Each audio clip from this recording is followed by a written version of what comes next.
Hello friends, welcome back to this channel. कल हम लोग देखे थे एक्सरसाइज 4.3 पूरा कंप्लीट हो गया था। आज हम लोग देखने वाले हैं एक्सरसाइज 4.4 के सवाल। एक्सरसाइज 4.4 में 2 सवाल है, उसके बाद हमारा ये चैप्टर खत्म हो जाएगा। तो यदि आप अभी तक इस चैनल को सब्सक्राइब नहीं किए हैं तो इस चैनल को सब्सक्राइब कर लीजिए और बगल में दिख रहे बेल आइकन को भी प्रेस कर दीजिए। और मेरे द्वारा बताए गए सवाल आपको समझ में आ रहे हैं तो इस वीडियो को एक लाइक और एक शेयर भी जरूर करिए। तो चलिए हम शुरू करते हैं एक्सरसाइज 4.4 का सवाल नंबर 1। तो सवाल नंबर 1 है।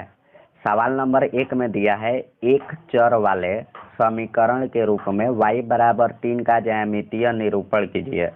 दूसरा सवाल इसी में है, दो चर वाले समीकरण के रूप में y बराबर 3 का ज्यामितीय निरूपण कीजिए। तो देखिए फ्रेंड्स, यहाँ दिया है समीकरण y बराबर 3। सबसे पहले हमको इसको एक चर में बनाना है और उसका ग्राफ दिखाना है।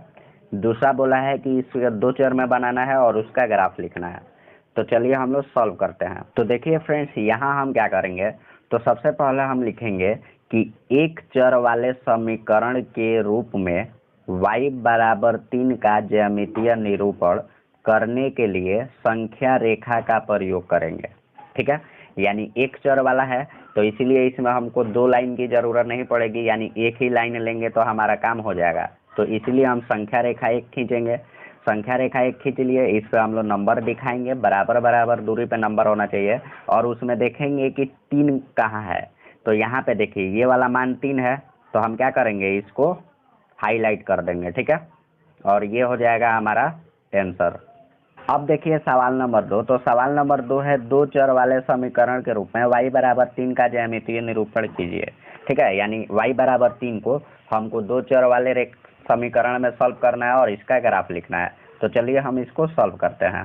तो फ्रेंड्स, इसको सॉल्व करने के लिए सबसे पहले हम क्या करेंगे, तो यहाँ लिखेंगे कि दो चर वाले समीकरण के रूप में y बराबर 3 का ज्यामितीय निरूपण करने के लिए समीकरण 0x प्लस वाई बराबर 3। 0x यहाँ क्योंकि, तो देखिए यहाँ x का मान नहीं दिया हुआ है, केवल y बराबर 3 दिया है। हमको दिखाना है दो चर वाले में, तो यहाँ तो केवल एक चर है, तो इसीलिए दूसरा चर भी हमको लेना पड़ेगा और उसको हम क्या कर लेंगे, 0 से गुना कर लेंगे तो वो कट के क्या हो जाएगा, 0। तो इसलिए हम यहाँ क्या कर दिए हैं, 0x कर दिए। ठीक है, तो इसलिए हमारा समीकरण क्या हो गया, 0x प्लस वाई बराबर 3। अब हम लोग जानते हैं कि जब x और y का मान निकालना होता है तो हम x को एक साइड और y को एक साइड करते हैं। ठीक है, तो यहाँ हम कर लिए, देखिए y बराबर 3 माइनस 0x। अब क्या करेंगे कि x का मान मानेंगे, तो हम यहाँ माने हैं x बराबर 1 रखने पर, तो x के जगह क्या रखेंगे, 1 का गुना 0 से करेंगे तो 0 ही आएगा और 3 में से 0 जाएगा तो कितना आ जाएगा, 3, यानी y का मान कितना आ जाएगा, 3। जब x बराबर 2 रखेंगे तो यहाँ लिखेंगे x बराबर 2 रखने पर x के जगह क्या रखेंगे, यहाँ पे 2, तो ये भी 0 हो जाएगा। 3 में से 0 जाएगा तो कितना बचेगा, 3। तो यहाँ भी y का मान कितना आ जाएगा, 3।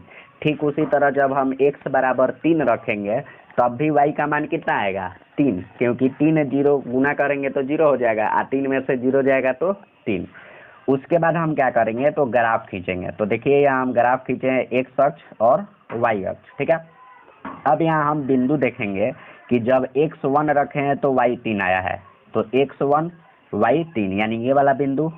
ठीक उसी तरह यहाँ देखिए x2 रखे हैं तो y3 आया है, यानी x2 रखे हैं तब भी y3 आया है, तो ये वाला बिंदु।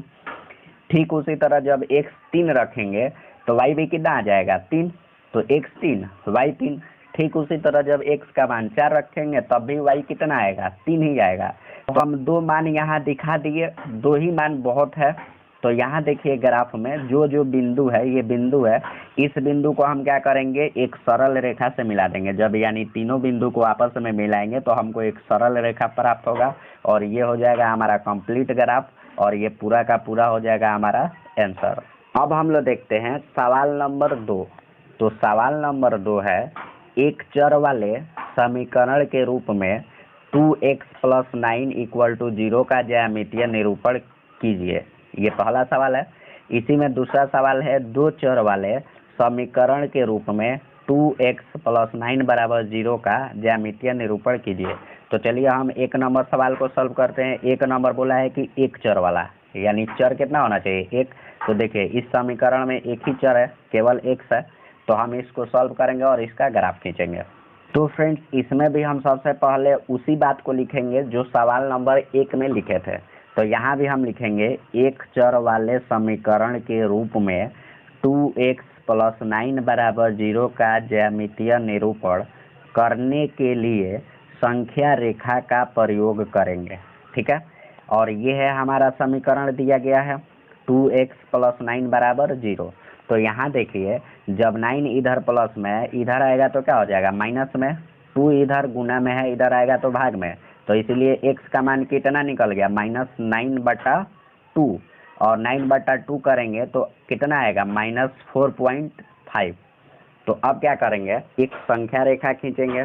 तो यहाँ हम एक संख्या रेखा खींच लिए और यहाँ पे हम नंबर लिखेंगे। ठीक है, नंबर लिखने के बाद देखेंगे कि -4.5 कहाँ है। तो यहाँ देखिए -4 और -5 के बीच में ये पॉइंट होगा और यही पॉइंट क्या होगा -4.5, और ये पूरा का पूरा क्या हो जाएगा हमारा आंसर।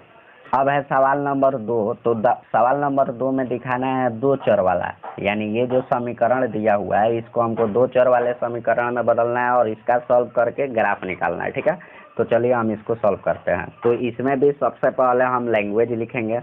लैंग्वेज में क्या लिखेंगे, तो देखिए लिखेंगे 2 चर वाले समीकरण के रूप में 2x + 9 = 0 का ज्यामितीय निरूपण करने के लिए समीकरण। तो 2 चर वाला हमको बनाना है। तो 2 चर वाला में देखिए यहाँ पे केवल x दिया है, यानी दूसरा चर नहीं दिया है। तो दूसरा चर हम क्या ले लेंगे y, और y को किससे गुना करेंगे 0 से, तो इसलिए यहाँ ले लिए हैं 2x + 0y + 9 = 0। अब हम क्या करेंगे, तो x को और y को अलग अलग करेंगे। तो देखिए यहाँ x को हम यहाँ पे रख लिए, तो लिखेंगे 2x बराबर, ये प्लस है इधर आएगा तो माइनस में, ये भी प्लस है इधर आएगा तो माइनस में, तो ये हो जाएगा 2x बराबर -9 - 0y। उसके बाद क्या हो जाएगा कि 2 इधर गुना में है, इधर आएगा तो भाग में, तो लिखेंगे x बराबर -9 - 0y/2। ठीक है, अब हम क्या करेंगे y का मान मानेंगे।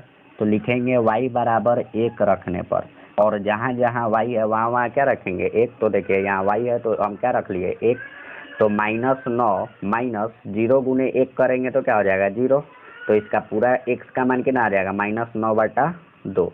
फिर लिखेंगे y बराबर 2 रखने पर, तो y के जगह हम क्या रख लिए 2, तो 2 का गुना 0 से करेंगे तो 0, -9 और -0 मिलेगा तो कितना होगा -9/2 है, तो इसलिए x का मान कितना आ जाएगा -9/2। यानी y का मान हम कुछ भी रख रहे हैं तो x का मान कितना आ रहा है -9/2। अब हम क्या करेंगे, तो इसका ग्राफ खींचेंगे। तो यहाँ खींचे x अक्ष और ये खींचे y अक्ष, इस पे हम नंबर लिखेंगे। नंबर के बीच का दूरी क्या होना चाहिए बराबर। अब हम वैल्यू देखेंगे कि y 1 है तो x -9/2 है, यानी y 1 तो x -9/2, 9/2 कहने का मतलब 4.5। ठीक है, यानी 4.5। तो देखिए ये वाला बिंदु जो होगा -4.5 होगा, क्योंकि ये -4 - 5 के बीच में है। ठीक उसी तरह जब y बराबर 2 रखेंगे, यानी y बराबर 2 रखें, तब भी हमारा आंसर x कितना आया है -4.5, तो यही वाला बिंदु हो जाएगा ये वाला। ठीक उसी तरह जब 3 रखेंगे y का मान, तब भी हमारा x का मान कितना आ जाएगा -4.5, यानी ये तीनों क्या है 4.5 पे ही है। अब क्या करेंगे, तो इन तीनों बिंदु को हम मिला देंगे। तो जब तीनों बिंदु को मिलाएंगे तो हमको एक सरल रेखा प्राप्त होगा। तो ये हो गया हमारा पूरा का पूरा ग्राफ, और ये पूरा का पूरा हमारा आंसर। तो फ्रेंड्स ये है हमारा आज का सवाल, और इसी के साथ हम लोग खत्म कर चुके हैं चैप्टर नंबर 4। ठीक है, तो फ्रेंड्स उम्मीद करता हूँ कि आपको ये सभी सवाल पूरे अच्छे से समझ में आए हैं। और बता दें कि यदि आपको ये सवाल समझ में आए हैं और वीडियो अच्छा लगा है तो इस वीडियो को एक लाइक और एक शेयर जरूर करिएगा। और अभी तक इस चैनल को सब्सक्राइब नहीं किए हैं तो इस चैनल को सब्सक्राइब कर लीजिए और बगल में दिख रहे बेल आइकन को प्रेस कर दीजिए ताकि आपसे कोई भी वीडियो ना छूटे।